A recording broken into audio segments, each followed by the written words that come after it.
Good afternoon, everybody. This is a session on Forms Pro. It's one of the few products this week that didn't get a name change. So it's a live demo with interaction from you. If you'd like to participate, send a text message to that number with just your email address in it. This is one of the few sessions that, as a presenter, when I see people looking at their phones, you're actually engaged in the presentation versus distracted someplace. If you'd like to participate, send your text to that number. It's going to appear back on the screen here in a moment, but I want to move on a little bit here. So my name's Jerry Weinstock. I'm with Campus Management. I'm engaged with them as a solution architect. I handle all the Power Automate or the flow processes that we use for integration on our higher education solution that we market to universities and colleges. You can connect with me on LinkedIn, just look for Jerry Weinstock, or on Twitter. I'm the water skiing guy out there. That's my hobby, and in particular, if you'd like to talk about water skiing after the session, you get jumped to the line priority there, and we'll be glad to chat with you. We'll take it forward from there. So what we're going to do today is I'm going to demonstrate the power of Microsoft Forms Pro on the Power Platform. And you're going to participate firsthand as we're going to use Flow to retrieve that message you're sending in to that phone number. We're going to connect with Twilio. We're going to create a record in the Common Data Service. That's going to kick off another flow. It's going to send a message out to you with the form. You're going to fill that out, submit it, and I'm going to talk about this market segmentation here. But basically, you're going to see firsthand how you can use Flow, Power BI, and the Common Data Service to support your business needs, survey needs with Forms Pro. So we're going to push this thing to the edge. We're going to make it live and interactive. This is a survey that your marketing department has come to you and say, we want to run. And it's a survey that is kind of complex in the sense that there are 8 paths through the survey. There's 5 possible outcomes or buckets that you could be put in, and there's a series of 4 questions. Now, back in the 1990s, Microsoft used a similar process. They call this golden questioning, but it's an environment where you might have a single question or a series of questions that says, hey, are you older than 35? Do you have kids? Are you the breadwinner? Does that describe you? And in that case, you would have, in this scenario, you would have 8 questions, and you would select the one that most resembles you. We're going to do it differently. I'm going to show you how you can use the sophistication in Forms Pro with branching to simplify the survey and make it very easy to use. So we've got 2 branching steps, one right here and one right there, and we'll kind of drill down into them. But just to review, what's going to happen here is you've got the request to submit your email address via text. We're going to use Flow to retrieve the message. We're going to create the Common Data Service record with your phone number and your email address. Another flow is going to fire, and it's going to send out you an email with a link to the survey. Fill in the survey, submit it. It's going to create Forms Pro response records in CDS, and then I'm going to show you what it looks like in a Power BI report, and we'll show you some other things within the Forms environment. So once again, if you haven't done it yet, send in your text message to that email, to that phone number. I'll leave that on the screen for a couple minutes here. All right. So this is what my survey looks like. It's simply put 4 questions that match those column headings that you saw on the survey layout, logic layout that the marketing department came to you and says we need to execute it. And what we're doing here is in 2 cases, we're building some branching. And the branching is pretty simple. On the first question, I want to know if you're equal to or older than 35 years old. If that is true, what I want you to do, I want the form system to do something for you. And what I want it to do is I want it to jump you right to question number 4, skipping 2 and 3. It's a point and click process. It's a no-code environment. It's something even your marketing people, do you have any marketing people here today? Great. Even a marketing person could do this, okay, right? You'd show them how to do it once, and they could do this. Okay, it's right in the system. I'll show you where in the live part of the process where that lives. Now, Forms Pro has a number of different ways that you can deliver out the survey. We're sending it using the Flow engine via email from the Forms Pro environment. You can put it in one of your own emails where you're using you want to put the link in an email that comes out of your own bulk emailing system. You can embed it on a page. You could just send a link where I could send it back out to you by text, or you could put it on a SharePoint site if you were surveying your internal employees, or you could use it with a quick response code. Variety of different ways. I'm just showing you one way. So here's some of the logic we've built into the system here with Flow. When you send me the message, I'm looking for the message and say, in the body of the message, is there an ampersand? If there is, I'm going to presume you've sent me your email address. I'm also looking to see if you've texted me more than once, and what we're doing is we're checking the incoming, the phone number that it came in from, your phone number, against the common data service to see if there's already a record with that phone number. If there is, the flow does nothing. You should not get a second message. So here's what my flow looks like on the screen. It uses a recurrence because there's no triggering event for Twilio. So once every minute, actually I think I've got it set up for 3 minutes now. It pulls in some information, does some time checks, does an apply through loop, and loops through all the messages. Here's where I check for duplicates. I say find possible duplicates. Mobile phone number equals the phone number from the message. Did we find somebody that's already in the system? If we did, do nothing. If we didn't, create a new participant record and send you the email. Lastly, after you submit your form with your data, I could then take it to the next step. And when the participant record is, when the participant record is created, I'm sending the survey to the participant here. Those are the steps there. Got ahead of myself right for a moment. And in this particular situation, once that form has been submitted successfully, and I see that there are some survey responses, what I'm doing is I'm coming in and updating your contact record and flipping a field called contest eligible to yes, to indicate to my system that you successfully submitted a form. And then I could go down a further path and send you a prize, make you eligible for a contest, do something else. We're not going to go past this in the 20-minute theater session. And this is what my Power BI dashboard would look like. So I've gone through that just in case we have demo failure here to kind of give you some perspective. So let me switch to the live environment.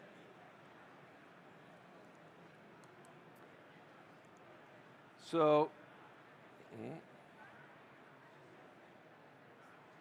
all right. It's not switched. I want to hear. Oh, I want to switch over here. Okay. All right, here we are. So we're at forms.office.com. You want to go to formspro.office.com. It's in here. I've got my Ignite segmentation survey. Looks like I've got 24 responses plus some previous testing data. Here's what my survey looks like in the user interface. Some things I've done with this here, I've come over here and I've come over to the settings area and I've set some things here where I've customized the thank you message and customized the footer text. Okay? All the data that you submitted will be deleted after this event. So if you're a GDPR person, don't worry, got that taken care of. The other thing that I can do from here, I get my screen resized, is I can look at some of my responses. So I've got 35 responses. Now within the Forms Pro environment, there is some Power BI-like stuff that it's going to give you in terms of insights here. So I can look at it, takes a moment here to run, but I can get some data and graphing without actually having to create my own Power BI survey dashboard, all right? I can preview it here. This is what it's going to look like in your web browser, but for everybody that was looking at it on their phone, here's what it looked like on your phone. So if I said I'm under 35, I am the household breadwinner, I have children at home, submit. And then you see the custom footer down here. So if I look at my CDS system right here, I can see I've got 23 in here. Has there anybody that's texted and has not gotten the email yet for the survey? Okay, it should be coming out, should be coming out. Anybody have any problems submitting the survey, because that's dependent upon the Wi-Fi access right now? Okay, got that. Now, if I were to drill down here, I can open up someone's record here. And I've got someone's record here, but I don't want to show that person's email address and phone number here on the screen. Okay, go back to contacts, and there's my list. Those are active contacts in my system, but I've got contacts created today. So let's go over to flow and see what's going on over there. So this is this flow that I've got running. Successfully right here, ran for a minute, 1 minute ago.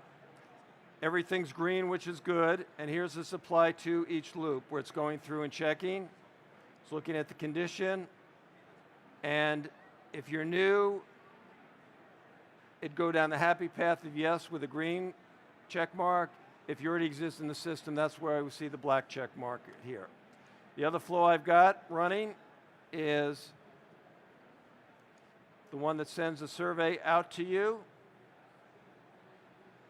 We'll grab this one right here. And send survey to participant. I'm not going to open up that because that's going to expose someone's email address and phone number, all right? So that's running like that. I also have another backup in case some of the emails were not getting sent out, of a flow that I can send the link to the survey out directly back to you by text message. Right here. One of the things that you have to look for here in this is that the link to the Forms Pro message is kind of long. So there's a capability of having an AKA type address in there as an alternative, and that's in the Forms Pro interface. So this might be too long for a single message, all right?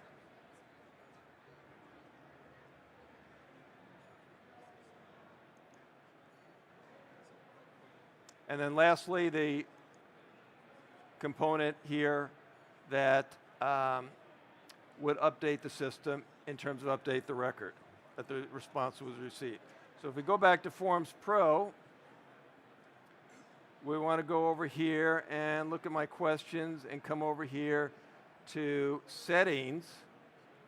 All right, we've got that. This is where I can say who can fill out the form, various options. I can have a start and end date for my survey, number of other capabilities here. Let's go here, my branching rules. These are the two branching rules that I've used, that I created. The first one was the 35-year-old, but let's take a look at this other one here. So it said, are you the household breadwinner? If it's yes, if somebody selects that response, what do I want them to do? I want them to navigate directly to the do you have children at home question, bypassing some other questions, okay? All right.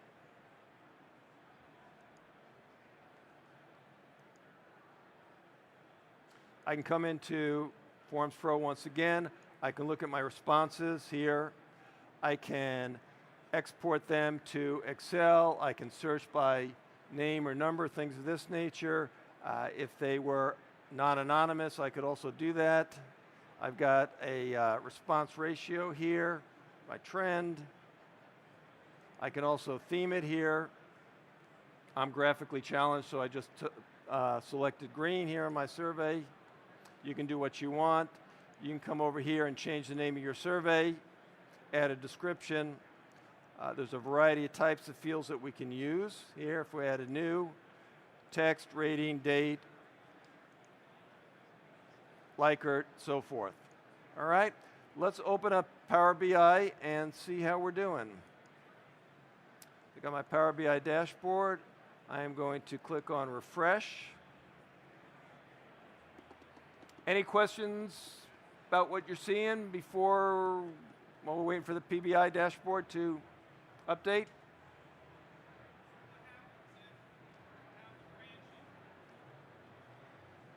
Yep. What happens if you have the branching, right? And then they realize,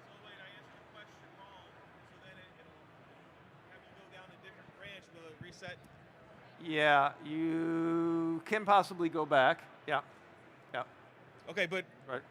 so my question was, if you have branching, right, and they change that initial question, right? The initial question was greater than or equal to 35 or less than 35, and that kind of determined your answers. If I said greater than 35, right? Right. And it goes down, and I say no.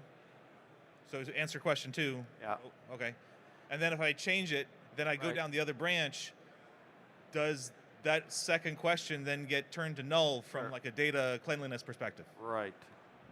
So, I'm do not you- sure exactly, I but one of can- my people from the, raise your hand, we got 3 people from the product team here. They'll be able to answer that question for you. So really quick, if you actually are in the survey and there's like 10 or 15 questions, you decide at any given point that that's not the right one. Once you change that, the subsequent questions will also change to fit into the original one. So if you had a choice of yes, no, and there are different paths to take or branching rules to take, it will replace that and you will have to go and fill those out so that they are aligned to your ideal choice. Okay? Is that what you were trying to get?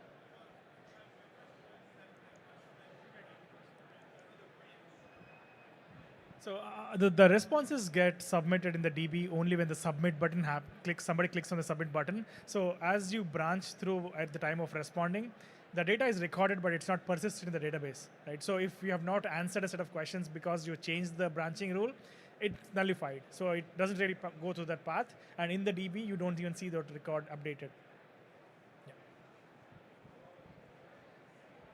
Okay.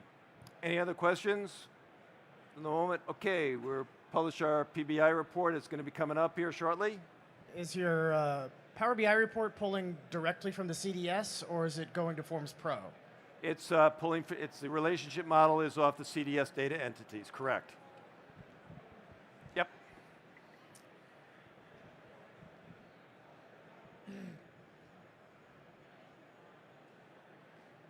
So here I am in Power BI. I'm going to make it full screen, there we go. And looks like we had 33 respondents. We've got the grid view right here. Established family. Drill down, mature family. Independent adult. 21% new family, 7 respondents. Here's my grid level data. Here's my count by my different questions. Pretty sophisticated, just what marketing asked for. What I can do is here,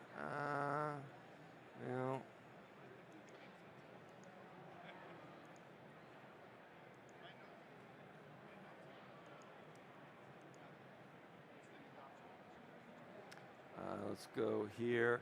So I've got a data model, I've got survey responses, household classification.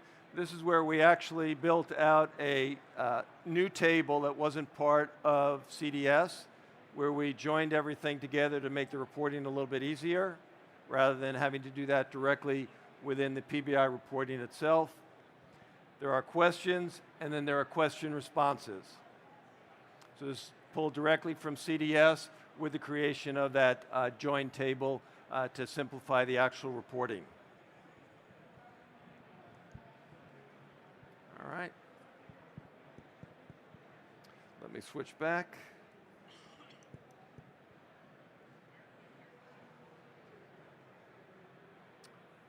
If you've got any follow-up questions about how to use this in your business environment, stop by and chat with me. If you want to ask the team really technical questions, or if you're using Forms Pro and it's not doing something what you want, they'll be able to tell you. I'm going to call every month with them where they announce new features that they're rolling out. It's usually about a list of about 10 items. There's a dozen items for November. There's another dozen items coming out in December. This is a very agile method, the way they're working. So it's not like a 2 release a year. It's every month new stuff is happening. It is a great tool to use for your business. If you've been using Voice of the Customer in your Dynamics environment, you need to move to Forms Pro. Voice of the Customer is going away. This is the way to go. There's some other things going on in the hub. Maybe you've been seeing them so far. Some other things are coming up. Most importantly, evaluate the session. Really, it's important to me to know whether you liked what happened today or you didn't. If you want to do this and you want to give me immediate feedback, send a text to that same number, and if you liked the session today and it was valuable, just text the number 1 to me. If you wish you had been someplace else and gone to another session, send me a 0, and that'd be great, and I'll get immediate feedback. Any more questions? Yes, sir. So, just so I understand, when you set up the Forms Pro, did you specify you wanted the data to go to CDS, or does data always go to CDS now? So the default is CDS. So data default goes to CDS. So if you want to transport it to a dynamic specific CDS, it's a setting in Forms Pro where you just pick the environment in which the data has to go. Right. And by default, it goes there. Right. So what else? Let me flip back here for a moment. And if I'm in Forms Pro, you come up here in a minute, a second. There's a drop down in the, I guess I have not mastered the switching process here. I want the other one. See in the upper right-hand corner, there's an environment picker, and you can pick which environment you want the form data to go to, okay? And in this particular case, it was going to a production environment, okay? Click on the home page. Click on the Forms Pro icon, and that way you can list the environments. I'm sorry? Click on the Forms Pro icon. Yeah, now you choose the environment selector. Pick on the environment selector. Click on the drop down for environments. I can, what? The drop down in the environment, right, okay, there we go. Yeah. So these are the list of CDS environments. You can choose on which environment you want to create the survey. So when the survey is created and the responses come back, they are actually synced into that environment. Anything else? Thank you very much. Have a great afternoon. Thank you.